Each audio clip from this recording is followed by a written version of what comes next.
So this story is called 0 Hour for the Precious Metals. Just as the world was breathing a massive and collective sigh of relief that a new bull market in gold and silver had arrived, with all the pomp and pageantry of a royal wedding, the barbarians climbed the walls and are now very close to razing the place, says precious metals expert Michael Ballanger.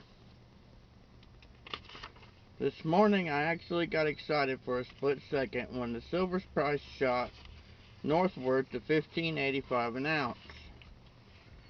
I almost fired off a tweet, can't believe I'm actually using this Twitter, saying that silver could easily become the cartel's Achilles heel.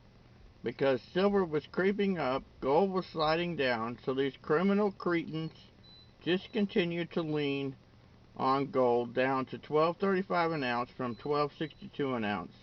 And the algo bots did the rest, with silver succumbing to the intervention manipulation and now sits at $15.37 an ounce, down 23 cents instead of up 20. The blogosphere has been abuzz since the end of the PDAC last week, Wednesday, about the impending melt-up in gold and silver prices.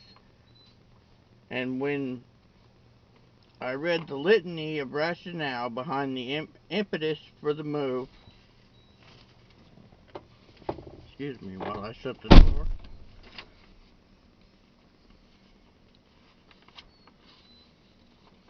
I thought I was reading an old archive from Harry Schultz in 1976.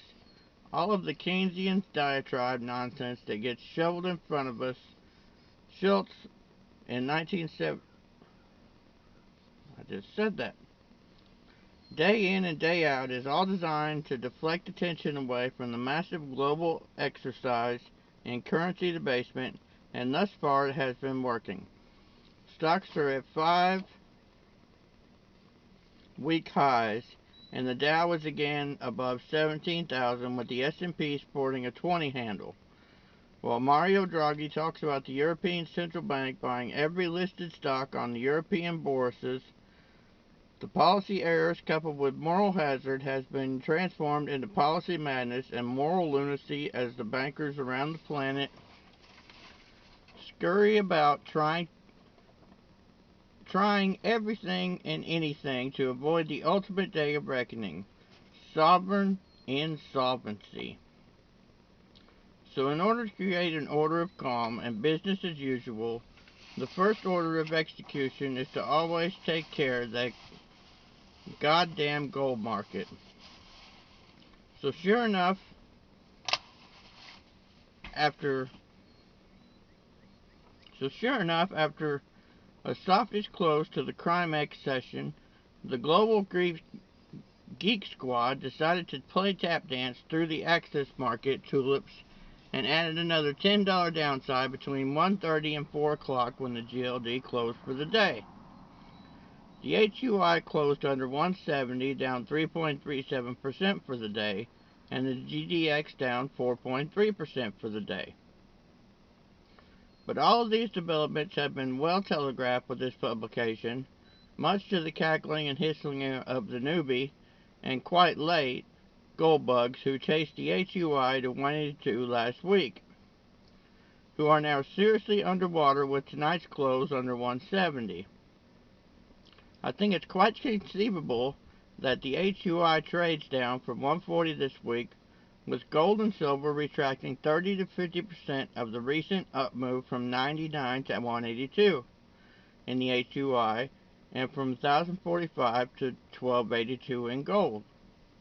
It's not a very popular view within the gold-loving community these days after being hung out to dry with the bullion banks and every kind of inhumanity done to me since 2011. Without even the slightest hint of remorse, I swore a long time ago that I would actually think like a bankster in order to extrapolate their next move, and once again, some $50 of the intraday highs of last Thursday, it's working.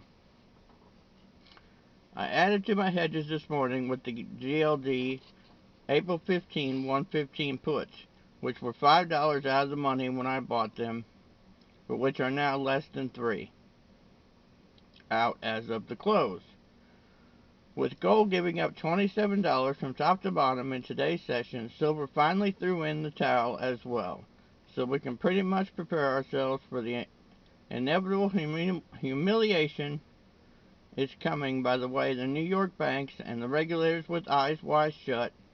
I hate to sound redundant and I refuse to be classified as smug, but I must repeat what I've been writing about for the better part of 5 years, and this is, try to go up against the gold cartel playing by the rules is like trying to start booze business back in the 1920s in Chicago, where a guy the size of a small piano called Capone owned the warehouses, the speakeasies, the police, the judges, every politician within 500 miles.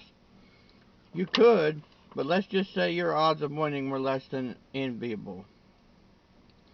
So grab some popcorn, grab some beer, and get comfortable